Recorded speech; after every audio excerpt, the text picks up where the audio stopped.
तब से मैंने यही धंधा किया। ऊपर गुजारा नहीं होता तो इसलिए हमको तो मजबूरी है, आना ही पड़ता है। लोग बकरी छोड़ देते हैं, उनको किसी तरह से हानि पहुंचाते हैं। रोटी, कपड़ा, मकान जैसी मूलभूत जरूरतों को पूरा करने के लिए लोगों को आजीविका अर्जित करनी पड़ती है। कुछ लोग आसान कार्यों से अपनी आमदनी कमाते हैं तो कुछ लोगों को इसके लिए बेहद संघर्ष करना पड़ता है और ऐसे ही संघर्षशील तरीके से आय अर्जित करते हैं अनवाल या चरवाहे। उत्तराखंड के दुर्गम इलाकों में रहने वाले इन चरवाहों का जीवन भी काफ़ी संघर्षपूर्ण रहता है। साल के 10 महीने घर परिवार से दूर जंगलों में यह लोग अपना जीवन बिताते हैं।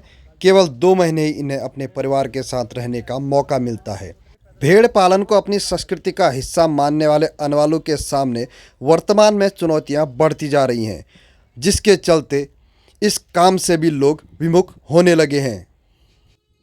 पहले ज़माने में 1962 से पहले जो भारत तिब्बत सीमा व्यापार था और ये बकरी का था, तो कहीं ना कहीं मवेशियों से लेकर ही हमारे व्यापार हमारे पूर्वजों का था। वर्तमान में इसमें परिवेश में बदलाव, आधुनिकता के साथ साथ में जो थोड़ी सी समस्याएं यात्रा में जो होते हैं, उस वजह से भी लोगों का इसमें से मोह ज़रा कम होने लग गया है। ऊन का जो कारोबार है वो भी थोड़ा सीमित संख्या में लोग कर पा रहे हैं। एक तो हार्ड लेबरिंग या कॉस्टिंग की भी उसमें थोड़ी समस्या आ जाती है।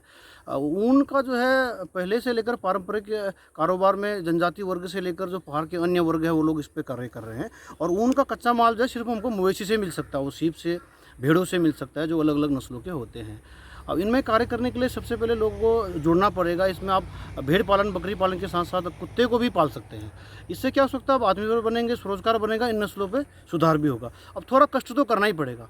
कष्ट आप करेंगे तो मुझे लगता है कि उम्मीदन है, हम इसी बैकग्राउंड से जुड़े हुए लोग हैं और हमारे कुछ बुजुर्ग कर रहे हैं, जिसकी संख्या लेकिन अब शून्य रह गई है। एक जो पड़ाव होता है मुनस्यारी जोहार से लेकर काला मुनी टॉप से लेकर जनपद बागेश्वर कपकोट होते हुए और काफलीगैर होते हुए हल्द्वानी जाता है। दूसरा पड़ाव हमारे यहाँ के बकरी वाले जो होते हैं टनकपुर, ओगला, उसकोट, पिथौरागढ़ के रास्ते टनकपुर तक जाते हैं। तो ये दोनों ही भाबर के तराई के जंगल हमारे यहाँ के मवेशियों के लिए, चारे के लिए प्रयुक्त हैं। और इसमें तो पहले हिमाचल के लोग भी आते थे, गढ़वाल के लोग भी अभी भी जाते हैं, रामनगर के जंगल में जाते हैं। थोड़ी सी समस्याएँ तो होगी, लेकिन आज की समस्याएँ में आमजन को भी सहयोग करना पड़ेगा। लोग बकरी छोड़ देते हैं, उनको किसी तरह से हानि पहुँचाते हैं। और थोड़ा सा वन विभाग और वन पंचायत के लोग भी इसमें अगर सहयोगात्मक व्यवहार करें तो मुझे लगता है लोग और जुड़ेंगे और कुछ परेशानियों को कम करते हुए भी इस रोज़गार को अपनाएंगे। और मुझे लगता है कि हमारी जो परंपरा है ये लोग बचाए हुए हैं, आदिवासी के तौर पे, जनजाति आदम ये मान के चले खाना बदोश जीवन जीते। अगर आप एक रात कभी सेपट कैंप में गुजारेंगे तो आपको लगेगा यार वाकई में इतनी तकलीफ की ज़िंदगी जीना वाकई में काफ़ी कष्टदायक है। लेकिन हम लोग अगर सहयोग करेंगे, हर कोई आमजन अगर उत्तराखंड का इन लोग को सहयोग करेगा, इनको एक अभिवादन देगा, सम्मान देगा, तो मुझे लगता है ये संस्कृति बच सकती है। कुछ साल पहले तक जहां अनवालों के पास हजारों भेड़ों का झुंड रहता था, अब वह धीरे धीरे सिमटने लगा है। भेड़ों के ऊन की मांग कम हो रही है और रास्ते की दुश्वारियां भी इस कार्य के लिए परेशानी बनती जा रही हैं। अनवालों को साल में 2 बार प्रवास पर जाना पड़ता है। सितंबर के महीने में मुनस्यारी के जोहार से भेड़ों का झुंड लेकर अनवाल तराई की यात्रा पर निकलते हैं, जबकि मार्च के महीने में वापस पहाड़ों को लौटते हैं। इस 1 से 1.5 महीने की यात्रा में इन्हें कई पड़ाव डालने पड़ते हैं, जिन पड़ावों में अराजक तत्व और वन विभाग के कर्मचारी इनके लिए परेशानी खड़ी करते हैं। एक और जहां अराजक तत्वों के बकरियां चोरी करने या इन्हें नुकसान पहुंचाने का खतरा बना रहता है, वहीं वन विभाग के कर्मचारी भी जंगलों में पड़ाव डालने के लिए बाधा खड़ी करते रहते हैं। आप बकरी कहाँ है? यहाँ पर कितना 15-20 टोली बकरी जाती है यहाँ से। सिर्फ अभी एक मेरे बकरी आ रहा है। मैं 14 साल हुआ था मेरे को, तो मैं तब से मैंने यही धंधा किया। तो अगर पहले तो कुछ नहीं ठहरा, अगर यहाँ मत आओ, यहाँ मत आओ, ये करो, ये तो कोई नहीं ठहरा।